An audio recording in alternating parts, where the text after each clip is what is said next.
আমাৰ আজি স্বাস্থ্য সেৱা শিবিৰ এটা আয়োজন কৰা হৈছে উত্তৰ পূব গোলাঘাটৰ পৰা এইটো আমাৰ এইটো CSR বুলি কয়, কৰ্পৰেট ছ'চিয়েল ৰেছপনচিবিলিটি বুলি কোৱা আছে, সামাজিক দায়বদ্ধতা আঁচনিৰ অধীনত আমি এনেদৰে প্ৰায় কৰি থাকোঁ। এইটো নতুন নহয়। আজি ইয়াতে আমি এইটো আজি বিশেষভাৱে কৰিছোঁ জেনেৰেল ৰোগীৰ কাৰণে ক্লাছ স্পেচিয়েলিষ্ট ট্ৰিটমেণ্ট দিয়াৰ কাৰণে আমাৰ স্পেচিয়েলিষ্ট ডক্টৰসকলো আহিছে। আপোনালোকে জানে আজি ইতিমধ্যে আমাৰ ইয়ালৈকে আমাৰ অল ইণ্ডিয়া লিমিটেডৰ কলিকতাৰ পৰা আমাৰ ডাইৰেক্টৰ টেকনিকেল আৰু মিছেছ ভাইচ প্ৰেচিডেণ্ট বিআৰএটি তেওঁলোকে ইতিমধ্যে ইনভাইট কৰি দিছে। সেইকাৰণে আমাৰ এটা বিশেষ বুলি কৈছোঁ। যিয়ে নহওক আমি এইদৰে সামাজিক দায়বদ্ধতা আঁচনিৰ অধীনত এনেদৰে মাজে সময়ে স্বাস্থ্যসেৱা মানি থাকোঁ। আমাৰ মূল উদ্দেশ্যটো হৈছে যে আমি কেৱল যে কোল প্ৰডাকশ্যনে কৰিছোঁ বা কোল ডিছকাউণ্টে কৰিছোঁ সেইটো নহয়, আমাৰ যিটো সমাজৰ আমাৰ ওচৰে পাজৰে থকা সমাজখিনি যাতে আমাক স্বাস্থ্য সেৱা যাতে পায় তাৰ কাৰণে আমাৰ দায়বদ্ধতা আছে। তেওঁলোকৰ কাৰণে আমি বিনামূলীয়াকৈ আমি এইটো যোগান ধৰোঁ।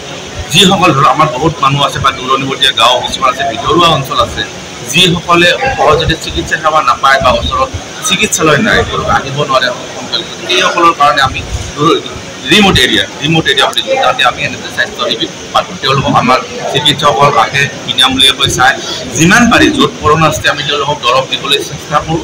আৰু যদি কেতিয়াবা কিবা দিব নোৱাৰোঁ বা সৰু সুৰা ধৰি লওক কিবা অপাৰেশ্যন কৰিবলগীয়া হয়, কেতিয়াবা কিছুমান এটা ৰোগী পালোঁ আমি সৰু অপাৰেশ্যন কৰিব লাগে, আমিতো ইয়াতে কৰিব নোৱাৰোঁ, তেওঁলোকক আমি এটা এড্ৰেছ দি থৈ যাওঁ আমাৰ হস্পিটেলত, আমাৰ অল ইণ্ডিয়া হস্পিটেলত আমাৰ আজি স্বাস্থ্য সেৱা শিবিৰ এটা আয়োজন কৰা হৈছে উত্তৰ পূব গোলাঘাটৰ পৰা এইটো আমাৰ এইটো CSR বুলি কয়, কৰ্পৰেট ছ'চিয়েল ৰেছপনচিবিলিটি বুলি কোৱা আছে, সামাজিক দায়বদ্ধতা আঁচনিৰ অধীনত আমি এনেদৰে প্ৰায় কৰি থাকোঁ। এইটো নতুন নহয়। আজি ইয়াতে আমি এইটো আজি বিশেষভাৱে কৰিছোঁ জেনেৰেল ৰোগীৰ কাৰণে ক্লাছ স্পেচিয়েলিষ্ট ট্ৰিটমেণ্ট দিয়াৰ কাৰণে আমাৰ স্পেচিয়েলিষ্ট ডক্টৰসকলো আহিছে। আপোনালোকে জানে আজি ইতিমধ্যে আমাৰ ইয়ালৈকে আমাৰ অল ইণ্ডিয়া লিমিটেডৰ কলিকতাৰ পৰা আমাৰ ডাইৰেক্টৰ টেকনিকেল আৰু মিছেছ ভাইচ প্ৰেচিডেণ্ট বিআৰএটি তেওঁলোকে ইতিমধ্যে ইনভাইট কৰি দিছে। সেইকাৰণে আমাৰ এটা বিশেষ বুলি কৈছোঁ। যিয়ে নহওক আমি এইদৰে সামাজিক দায়বদ্ধতা আঁচনিৰ অধীনত এনেদৰে মাজে সময়ে স্বাস্থ্যসেৱা মানি থাকোঁ। আমাৰ মূল উদ্দেশ্যটো হৈছে যে আমি কেৱল যে কোল প্ৰডাকশ্যনে কৰিছোঁ বা কোল ডিছকাউণ্টে কৰিছোঁ সেইটো নহয়, আমাৰ যিটো সমাজৰ আমাৰ ওচৰে পাজৰে থকা সমাজখিনি যাতে আমাক স্বাস্থ্য সেৱা যাতে পায় তাৰ কাৰণে আমাৰ দায়বদ্ধতা আছে। তেওঁলোকৰ কাৰণে আমি বিনামূলীয়াকৈ আমি এইটো যোগান ধৰোঁ।